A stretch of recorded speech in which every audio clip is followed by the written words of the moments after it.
Of course, Gambian food markets have seen a short supply of fish in recent months after COVID-19 restrictions imposed by the government blocked major fish suppliers. Senegalese fishermen have not been able to supply fish to major Gambian markets after the government shut down sea borders among measures to halt the spread of COVID-19. The has more details of that in this report.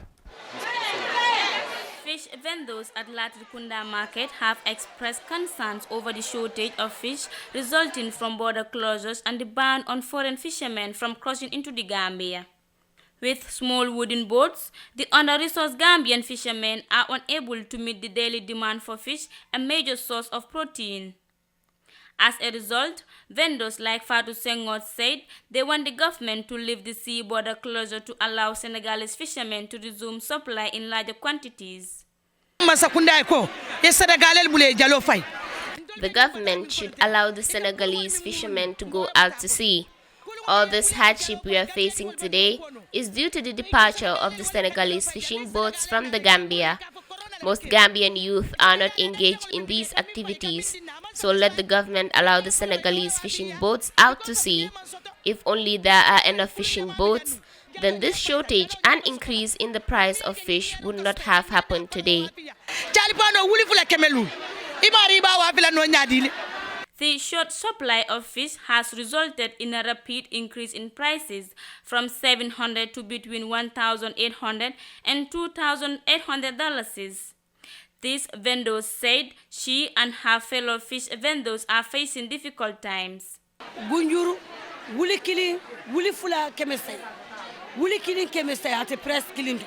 The price for a pound of fish currently is 2,800 or sometimes 1,800.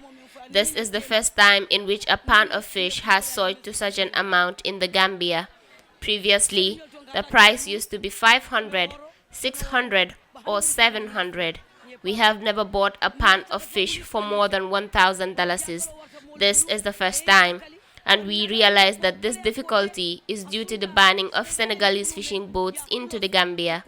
The few boats at the rivers cannot serve the whole country. This is the difficulty we are facing right now. Without trawlers to fish at an industrial scale, the Gambia's fisheries sub-sector is also affected by poor management capacity at various levels. The country also lacks the capacity to tackle illegal fishing, especially of unlicensed foreign vessels, gradually depleting the country's fish stock and making it difficult for artisanal fishermen to make enough catches. For iAfrica TV, Ndeye Cissé. Thank you very much for that very important report. Very challenging times.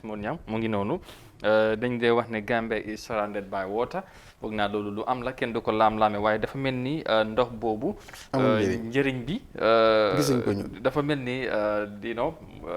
mën nañ ko waxee leneen tey nga gis kon niñ ko gisee ci report bi jigéen yi di balaa lii sax nit ñi yaa ngi doon wax ne jën amul ci réew mi surtout ci marché yi tey ñu ngi wax ne tànjee boo fa demee benn paani jën ñu ngi koy jaay lu ëpp $2,000 te musuñ koo jëndal lu paane $600 wala $1,000 benn paan musu koo romb waaye tey ñu ngee dunda loolu te gis nga ñu ngee wax ne sénégalais yi nga xamante ñoom ñoo fi doon nekk di napp ay jën ñoo dellu si seen réew mënu ñoo ñëw because of covid bi tey ñooñu ñëwuñ jafe-jafe ku ne ci réew mi di ko dunda ñun as réew lii fan lañu tënk mun ñaa disappointment ak gàcce first of all loolu la te first of all ana njëriñ yi ministre bi ñu dénk wàllu napp mi anamu ban léegi ban liggéey la defar réew mi because waroon na indi ay gaal jéem a jël ay doomi Gambien ñu jàngal leen nu ñu nappee gars yi olof yi den ne balaa nga may jën every day Amadou jàngal ma nu ñu nappee su ma la gisul dem nappi projet boobu dafa waroon a am si ñoom ñu ñëw ministre bi moom du newoon is already fail because liñ fi nekkee jaay leen si gaali tubaab bi dañuy napp loolu rek moo tax ñuy fal ministre bu nga xam ne moom moo yore mbiri napp si biir réew mi fii lii moo laa wane ne Amadou kii defu fi dara jàngaluñ si ndaw yi dara waroon na odo ay gaal comme ni ñu gisee yeneen président di ko def ñëw teg ko fi Sénégalais yooyu nekk fii ñu wut ay ndaw yi napp ndaw yi Gambien si ñu ngi fa bu ñu wax mukk nekkuñ fa ñu ngi si géej bi am na sax ñu mën a nappa ba pare employé leen jàppale leen projet bu su amoon 2 or 3 years back yi konoon ñii suñu demee julli Gambien si dina mën a nappal seen bopp but ban projet gi gaal nga fi gis ministre bi indi ko employés si doomi Gambien si ñu jàngal leen ni ñu nappee te loolu dafa it's very easy there. doomi Gambien bu ñu fi indi mu lay naan ñoo ko bañ a def soo demee ñi ngay ànd ak sénégalais yi di dem di napp di def lu nekk gis naa ko man am na sax ñu ma si xam ñoo xam ne ni right now si loolu la ñoo dund si loolu la ñoo dundal seen famille dafa mel ni taxawaay bi si nguur gi waroon a taxaw amut te loolu dafa yàgg na trop si réew mi. soo waxee ñu ne waaw jaay nañ leen si nii yëpp Sénégal jaay nañ ko European Union Gambien si gaal yu mag yi nii ñu ngee napp suñu jën di ko yóbbu soo yow loolu mooy responsabilité ministre si biir réew amula benn projet boo mën a defal sa ndaw yi réew jigéen ñi ni ñu sonnee si géej gi suñu yaay ni ñu sonnee pour am jën ñeneen ñi tamit ñu ngi jàpp ne ndaw yi ñoo bëggut a dem ndaw yaa ngi ci géej bi Amadou ñu ngi fa fees tepp Gambien amul benn ndaw bu bañ benn liggéey léegi amul benn secteur booy dem gisoo fa ndaw yi Gambien ñu ngi toog bon amuñ jàppale loolu moom dafa jeex si réew mi in fact jeex na fi tag because ku nekk sa bët dafa ubbeeku te bët dafa set te si ki ña lakkandoor ku nekk xam na li nga xam ne boo jógu dem liggéey doo ko am loolu dafa passé dëkk bi ay ndaw yi nangu ñëw liggéey dafa passé waaye Amadou da nga war a am projet bu war a dimbale ndaw yi ñu nga samp ko ndaw yi mun a gis seen bopp si loolu bàyyi si li ñu nekkoon ñëw liggéey da nga ko fi gis jaay leen si rek leen fi nekkee loolu rek mooy responsabilité ministre si réew jaay leen si ay gaal yi nga xam ne dañoo ñëw napp suñu jën yi gën a baax yóbbu ko ñun ñi lekk ay caalo yooyu léegi ñun ñi léegi ñëw nekk suñu problème ñun foofu laa bëggoon na ñëw caalo yi nga xamante ne ak yaaboo yi kobo yi ñu doon wax ne tey ñu baadoola yi wala ñi nga xamante ne seen loxo jotu seen gaaw ñoo ko doon dundee tey loolu sax lañ mun te gis suñu marché moo ñu jóg léegi am na jamono bi nga xamante bu tabaski jotaan ñi nga xamante ne mooy ñenn nappkat yi bu ñu demee julli jafe-jafe def doon am waaye du doon yàgg parce que dañoo ñëwaat waaye bii foog naa lu ñu yàggal laam-laami ay at ci réew mi di wax ne Gambia am na yu bëri nekkul suñu loxo surtout ci wàllum napp mi tey foog naa li feeñ na te leer na te loolu nag nguur gi xam nañ ko rawatina jëwriñ di ñu dénk wàllu napp mi su fekkoon man dama nekk président kooku moom tey damaa jeexal ak moom liggéey because amul benn risal bu correct because lii amul lii gàcce la lan leen jël rek pour ndawi Gambie yi jëfandikoo ko si napp lan leen jël pour ëllëg su màggal Tuuba amee ñu am problème su gàmmu amee ñu am problème su tabaski amee ñu am problème su julli weeru ko amee ñu am problème ñaata at ñuy dund si loolu réew mi amul nguur gi fi jógee lijjantiwuñ ko because indi fi benn projet man dama dee gis président Macky Sall jënd 100 moteur gaal yi ñu ne dem jox ko benn région si séddale leen ko ñooñu mën a dem napp sa waaye nag suñu government bi mënuñ ko def léegi bu ko dépend si ñooñu soo kon luñ def waaw dégg naa bu yàggul lii gàcce la lii moom gàcce la waaw dégg naa bu yàggul benn kilifa bokk si ñoom di wax ne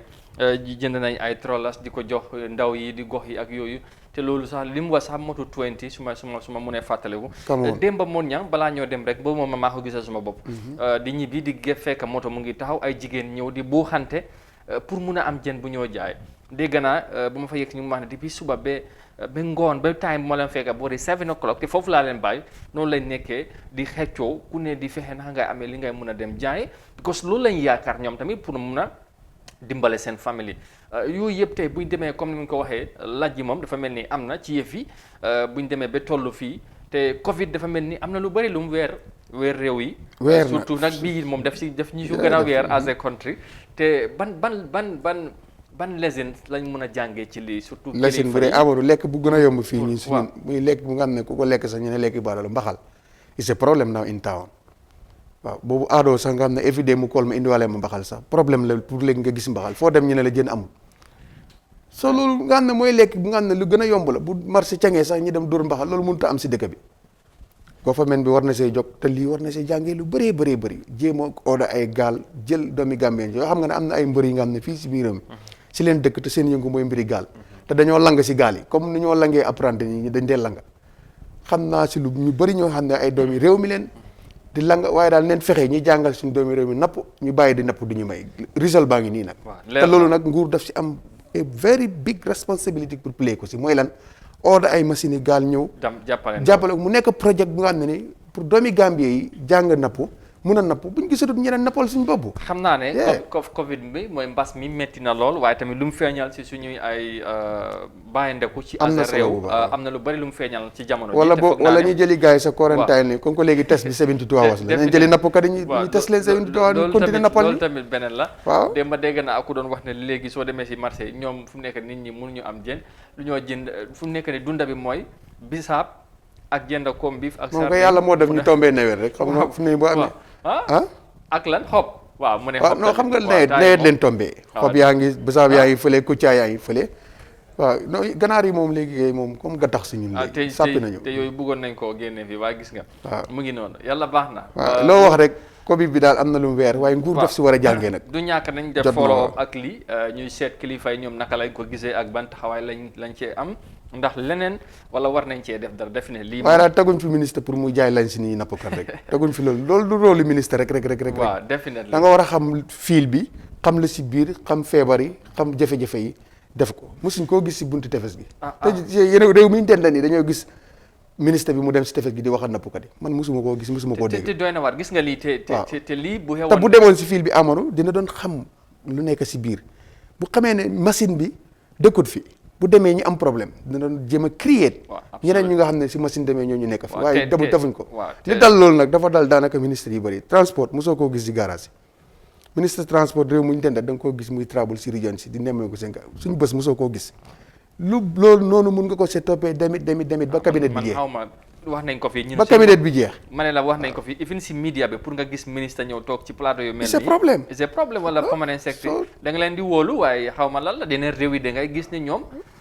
dañoo ñëw toog wax ak nit ñi because nit ñi moo tax nga nekk foofu noonu so loolu dafa am solo waaye bu baax Gambia daal da ngay tax nga xam feebar yi nit ñi waaw exactly den mun koo faj wala nga mun koo traité wala nga mun koo waajal pour ëllëg bu dara xewee nga xam nga ne lii gàcce la ay doomi réew rek nga ne te nag réew moomu leen gën a yëpp loo wax ñu ne suñu réew mi yëpp jox nañ ko Sénégal jaay nañ ko Sénégal te ñoom ñu ngi nii te ñu bëri loolu la ñu am na kuñ fi am démb sa opposition loolu la wax waaw definitely loolu la wax soo demee Stirao ñu ne ñoo fa nekk ñoo fa nangam ba pare xam nga yaa ngi ko bëgg a gëm dem nañ tukki rek mënatuñu am jën waaye problème bi moom depuis si Yaya Jammeh bu gàmmoo amaan màggal jën di fi am te moom daan na ko complain moom président Jammeh former président Jammeh daan na ko complain waaye gisuñ si benn projet bu si taxaw waaye ñii tam ñëw ñi ngay dugg 5 years gis ñu benn projet bu si taxaw kon feebar bi nar na fee yàgg